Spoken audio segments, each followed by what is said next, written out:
من تجارب آسر 2. السلام عليكم ورحمة الله وبركاته. النهاردة هنجرب منتجين جداد: سبادز شيبسي مصنوع من البطاطا بالدقة. كنا مجربين سبادز شيبسي مصنوع من البطاطا بالزبدة والعسل.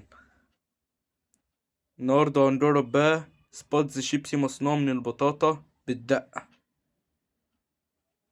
ومعنا منتج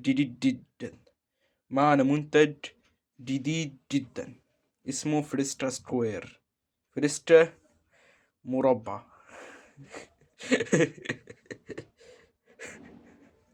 تعال نشيله على جنب ونبتدي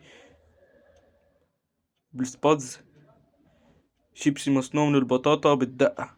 هنفتحه ونرجع لكم. فتحنا الكيس. اول ما فتحت الكيس في ريحة هبت في وشي، ودي ريحة الدقة اهو. ده شكله يا جماعة اهو، والريحة طالعة هي ريحة الدقة. تعالوا نجربه. بسم الله.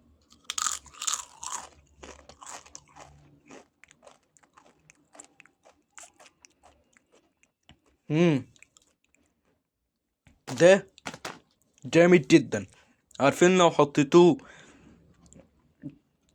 لو اكلتوه بدل الدقة مع عدس هيطلع اخطر بكتير.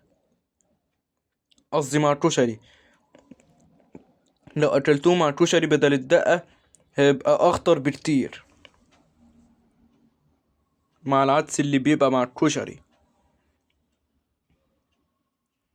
اللي بعده فريستا سكوير. هنفتحه ونرجع لكم.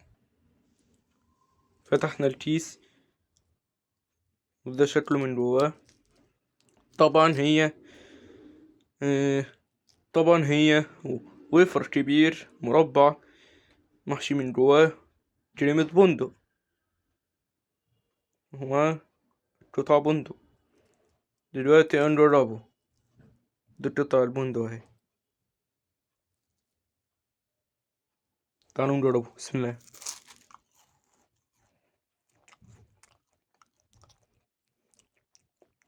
بطانية كده.